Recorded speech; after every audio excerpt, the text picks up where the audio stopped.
Hello, time up. Sir 5 minute sir, हम आधा घंटा लेट आए थे। It is an emergency sir, please please. Examiner ने हमें ऐसे देखा जैसे हमने उसकी दोनों किडनीज मांग ली हो। हम फिर भी लिखते रहे और वो पेपर्स को रोल नंबर से अरेंज करने में बिजी हो गया। 3 ইডিয়টসের রণছোড় দাস চাঁচার ওরফে র্যাঞ্চোকে নিশ্চয়ই মনে আছে। ছবিতে 10 বছর পর আমির খানের খোঁজ করতে গিয়ে সিমলায় আসল রণছোড় দাসের খোঁজ পেয়েছিলেন ফরহান এবং রাজু, যার হয়ে কলেজে পড়াশোনা করে ডিগ্রি অর্জন করেছিলেন ফুনসুক ওয়াংডু আমির খান।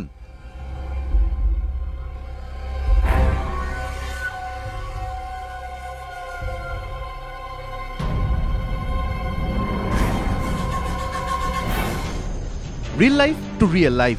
Howrah Ramkrishnapur Shri Gyan Mandir junior high school, তবে গল্পটা একটু আলাদা। এখানে নকল পড়ুয়ার বদলে নকল শিক্ষক, 3 প্রক্সি টিচার্স।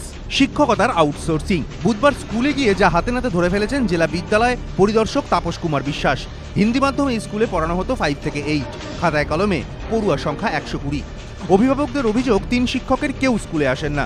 একজন সারাদিন খরচ করেন নিজের ওষুধের দোকানে, এক শিক্ষক বসেছেন আটা চাকি খুলে, অন্য শিক্ষকও ব্যস্ত থাকেন নিজের কাজে। তাহলে কারা পড়াচ্ছেন স্কুলে? ভাড়াটে শিক্ষক নিয়োগ করেছেন 3 শিক্ষকই।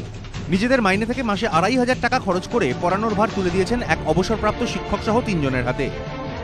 11:30 পর্যন্ত ওয়েট করেছে, কোনো পার্মানেন্ট টিচার তখনও আসেনি। তখন থেকে ক্লাস নিচ্ছেন 3 জন টিচার। তাদেরকে জিজ্ঞাসাবাদ করা হলো, তারা বললেন যে তারা পার্মানেন্ট টিচার নয়, কোনোকে জবাব দিতে পারবো না।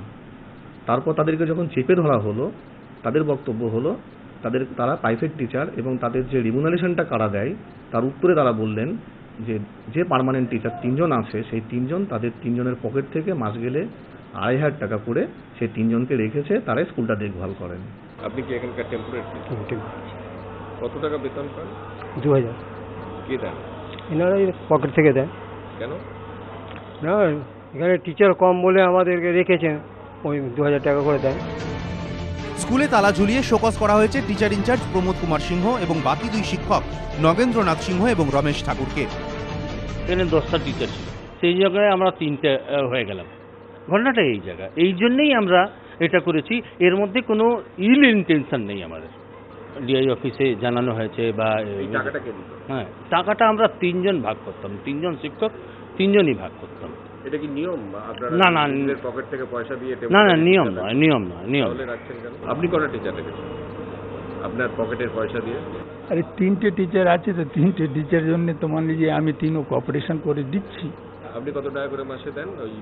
ওই তো 2-2500 টাকা যে হচ্ছে সবের হিসেবে সেটা দিচ্ছি। রিল লাইফে 3 ইডিয়টসের রণছোড় দাসের হয়ে কলেজে পড়তেন আমির খান, আর রিয়েল লাইফে হাওড়ার স্কুলের 3 শিক্ষকের হয়ে শিক্ষকতা করছেন 3 প্রক্সি টিচার্স। কিন্তু খুদে পড়ুয়াদের পুঁথিগত শিক্ষার পাশাপাশি সততা নৈতিকতার পাঠ দেওয়া যাদের কাজ, স্কুলে না এসেও কিভাবে মোটা অঙ্কের বেতন নিচ্ছেন সেই স্থায়ী শিক্ষকরা।